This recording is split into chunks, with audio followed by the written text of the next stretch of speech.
안녕하세요, 신차털기 오수성입니다. 이번에는 볼보 S60, 이번에 새로 나온 마일드 하이브리드 엔진을 탑재한 B5 파워트레인을 장착한 S60을 가져왔습니다.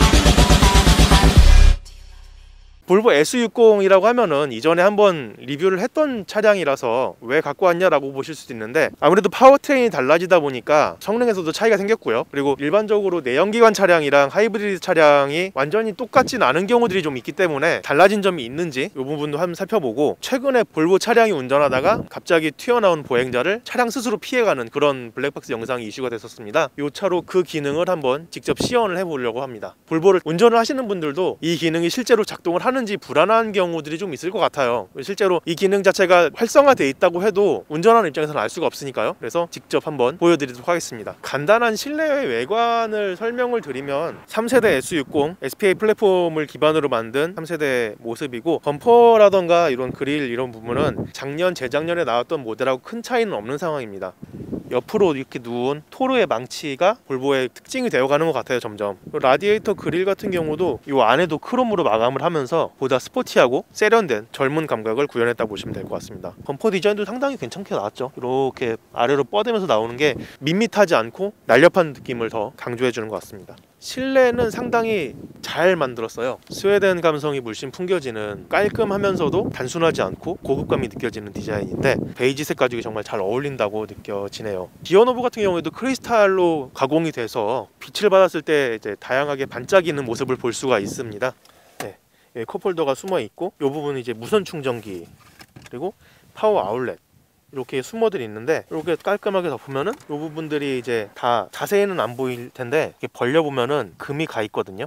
다 쪼개진 상태인데, 이렇게 당기면은 여기 이제 쪼개진 면을 이용해서 말려 들어가고 밀면 다시 나오는, 하지만 이게 쪼개졌다는 건 전혀 느껴지지 않는 그런 디자인을 갖추고 있습니다. 크리스탈 기어보는 약간씩 빛이 반사되면서 무지개 색상이 살짝 보이거든요. 진짜 고급스럽다라는 거를 느끼게 해주는. 뒷좌석 같은 경우에도 상당히 여유로운 공간을 제공을 해주고 있습니다. 주먹 두 개는 너끈히 들어가죠. 그리고 이외에 썬루프도 넓게 펼쳐져 있고, 후방에서도 여기 이제 파워 아울렛 USB-C 포트가 두 개가 달려 있고, 공조도 조절할 수 있어서 뒷좌석에 앉았을 때도 상당히 편안함을 느낄 수 있다라고 말씀을 드리고 싶습니다. 공조기 여기에 달린 것도 있는데, B필러에 이렇게 달린 것도 좀 특이하네요. 공간을 좀 줄이면서 더 효율적으로 활용했다라는 느낌이 듭니다. 바워스 앤 윌킨스, 보통 1억 원대 차량들에 많이 들어가는 스피커인데, 여기도 전부 다 바워스 앤 윌킨스 스피커가 들어가 있습니다. 스피커별로 성향이 약간씩 다른 게 있는데, 흔히들 쓰는 보스 스피커 같은 경우에는 이제 좀 둔탁한 중음, 저음이 강조가 되고 팝 음악 같은 걸 듣기 좋을 그런 스피커입니다. 근데 바워스 앤 윌킨스 같은 경우에는 이제 중음에서 고음역대가 약간 더 부각이 되면서 피아노라던가 이런 클래식 음악들을 연주하는 걸 들을 때 정말 선율을 하나하나를 다 살려준다라는 걸 느낄 수 있는 그런 스피커라서, 이거는 꼭 한번 시승을 하시면서 스피커 차이를 느껴보시면 좋겠다 싶습니다.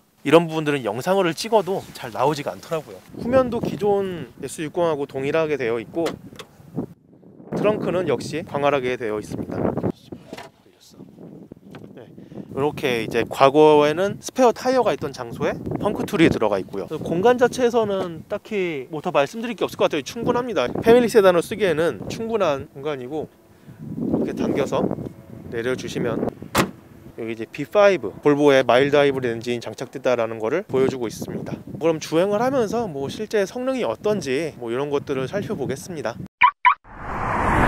볼보에서 나온 중형 세단 S60에 B5 파워트레인 장착한 모델을 타고 있고요. 재작년 탔던 모델 같은 경우에는 가솔린 엔진 T6 엔진이었을 거예요. 출력이나 최대 속도 같은 경우에는 그 차가 더 높아요. 성능 자체는 높은데 이제 배출가스도 많은 그런 모델이었죠. 볼보에서 디젤 엔진을 퇴출을 하면서 마일드 하이브리드 차량을 적용을 하기 시작합니다. 그 일환으로 나온 엔진이 B5 엔진이고, 이 차도 그 엔진이 달려 있습니다. 그럼 하이브리드, 마일드 하이브리드, 플러그인 하이브리드 좀 복잡하다라고 하시는 분들도 계실 텐데, 그러니까 하이브리드 자체의 기본 개념은 엔진이 장착돼서 돌아가는데 모터가 보조를 한다. 고속주행 할 때는 뭐 시속 90km로 고정으로 달린다라고 할 때는 엔진도 연료 소비가 그렇게 크진 않거든요. 근데 뭐 정차했다가 출발하는 경우라던가 이런 때는 연료 소모가 좀 많이 들어갑니다. 그런 때에 이제 하이브리드 모터가 보조를 해줘서 연료 소모를 줄인다. 이런 개념이 하이브리드 엔진이고요. 그럼 마일드 하이브리드는 뭐냐? 하이브리드랑 큰 큰 차이는 없어요. 근데 하이브리드라고 할 정도로 약간 모터의 이제 성능이 강하지 않다, 일반적인 하이브리드 차량만큼 그렇게 극대화된 연비 향상은 없다, 뭐 플러그인 하이브리드에 비교하면은 더 한참 부족하다, 이렇게 설명을 할 수 있을 것 같습니다. 그럼 플러그인 하이브리드는 뭐냐? 이거는 하이브리드는 엔진이 메인이고 모터가 보조인데, 플러그인 하이브리드는 모터가 메인이고 엔진이 보조 역할입니다. 그래서 순수 전기차처럼 탈 수도 있고, 아니면은 모터가 이제 저속이나 주행 전반을 담당하면서 고속에서 정속 주행을 하거나 이럴 때는 또 엔진이 성능을 더해주고, 아니면 정말 최고 출력을 내고 싶을 때 이제 엔진이 같이 힘을 써주는 그런 류의 타입이라고 생각하시면 될 것 같아요.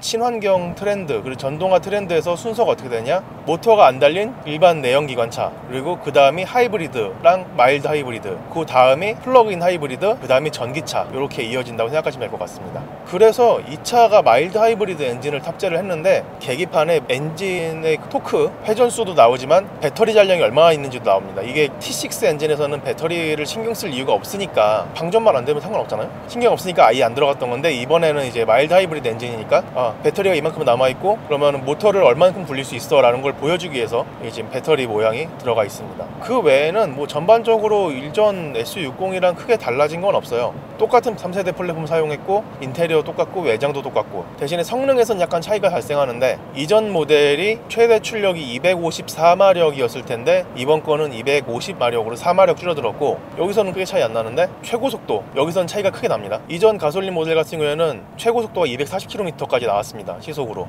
규정을 무시하고 밟는 경우에는 거기까지 나올 수 있던 거죠. 그런데 이번 마일드 하이브리드 B5 엔진을 담착한 이 차량 같은 경우에는 180km로 제한이 걸려 있습니다. 그 이상으로 페달을 밟아도 속도가 올라가지 않습니다. 이런 트렌드가 아무래도 이제 EU에서는 배출가스를 저감을 하도록 규제를 강화하고 있다 보니까 생긴 건데, 제조사들은 안전의 얘기도 하지만, 그러면은 이전에는 뭐 안전하지 않은데 고속도로를 내게 만들었었냐 라고 할 수 있을 것 같고, 순전히 배출가스 때문이라고 보시면 될 것 같아요. 배출가스가 고속으로 달릴수록, 그리고 급가속을 할수록 더 많이 나옵니다. 그런데 정속으로 주행하면은, 그리고 최대 속도를 낮춰서 만들어 버리면 아무래도 배출가스 양을 좀 줄일 수가 있고, 그리고 전기 모터로 작동을 하는 경우에는 시속 90에서 100km 정도가 넘어가면, 그 이상의 속도로 달리면 배터리 효율이 급격하게 떨어집니다. 최고 속도를 이렇게 좀 제한을 시켜서 배터리 효율을 좀 더 개선해서 모터가 더 많이 돕도록 하겠다, 이런 측면도 있다고 보시면 될 것 같아요. 지금 볼보 S60을 타고 있고, 시티 세이프티 기능을 좀 확인을 하고 있는데, 이 전방에 지금 차가 한 대 멈춰 있죠. 시속 한 30-40km 정도로 해서 갔을 때 차가 어떻게 반응하는지 이렇게 살펴봤습니다. 이게 이 헤드업 디스플레이에 안내가 뜨면서 멈추긴 하는데, 이 긴급 제동 시스템이라서 상대에 가까이 접근해서 멈추는 그런 게 좀 있네요. 이런 부분이 일상적으로 사용하기엔 좀 부족할 수 있지만, 정말 이제 비상 상황에서는 이렇게 멈춘다는 거를 좀 감안을 해서, 좀 너무 가깝게 멈추고 하니까 이런 기능을 염두에 두고 평상시 안전하게 운전을 하다가 갑자기 위험한 상황이 벌어졌을 때 이렇게 작동을 해주겠구나 라고 생각하시면 될 것 같습니다. 저 차가 얼마나 사고를 잘 막아줄 수 있는지 한번 보려고 직접 나왔습니다. S60이 저한테 시속 한 30에서 40km 정도 속도로 올 거고, 제 앞에서 운전자가 조작을 하지 않더라도 자동으로 멈출 겁니다. 멈추지 않으면 이 신차철기의 다음 편은 나올 수 없겠죠.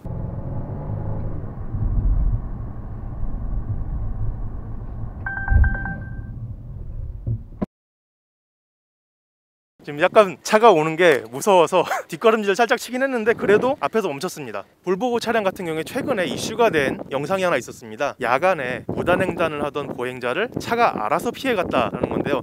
이 시티 세이프티 기능에 충돌 회피, 조향을 해서 회피를 해주는, 회피를 했다가 다시 차로로 돌아가는 그런 기능까지 갖추고 있는데, 이번에도 볼보 차량이 저한테 달려오면은 제가 무단횡단을 하는 것처럼 이제 살짝 들어가 보겠습니다. 그럼 차량은 아마 옆 차선에 다른 차가 없던 걸 확인한 뒤에 회피를 할 겁니다. 그 기능을 한번 살펴보도록 하시죠. 차는 분명히 이제 도로 중앙으로 오는데, 이제 중앙선을 밟고 살짝 넘어갔다 오느냐 안 오느냐, 그거를 좀 자세히 봐주시면 좋을 것 같아요. 약간 움직이는 수준이어서 정확하게 보이진 않을 수 있지만, 중앙선을 밟는지 안 밟는지.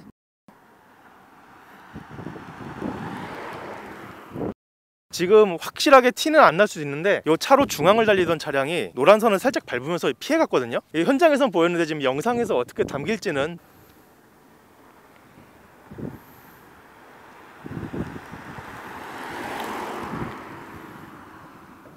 이번에는 영상에서 확인하실 수 있었을 것 같아요. 제가 여기까지 오니까 이 차가 중앙선을 밟으면서 피해서 갔거든요. 운전자는 핸들에서 손을 떼고 있었습니다. 이게 운전자가 스스로 조향을 해서 위기를 피할 수 있도록 안내로 경고음을 내주고, 운전자의 조향이 충분치 않다라고 느껴진 경우에는 강제로 개입을 해서 앞에 있는 동물이나 사물, 사람 등을 피하게 됩니다. 신차 털기에서 처음으로 무단횡단하는 보행자 모습도 연출을 해보고 그랬는데, 안전을 생각한다고 할 때 상당히 괜찮은 옵션들인 것 같아요. 일단 다른 차들도 요즘에는 반자율주행 기능이 좋아지면서 이런 유사한 사고를 예방할 수 있는 기능들이 많이 들어가긴 하는데, 지금 볼보가 보여준 것처럼 이제 다양한 기능들이 좀 더 많이 들어가면 좋겠다라는 생각을 해봅니다. 아무래도 내가 안전하게 운전을 해도 돌발 상황들이 벌어지면서 사고가 발생할 수 있기 때문에 만약의 경우들을 대비한 기능들이 있으면은, 만약에 가족들을 태우고 다닌다고 할 때도 좀 더 안심할 수 있지 않을까, 이런 생각을 해봅니다. 신차 털기 이번에는 볼보 S60 여기까지 알아봤고요. 다음번에 또 다른 차량으로 인사를 드리겠습니다. 시청해주셔서 감사합니다.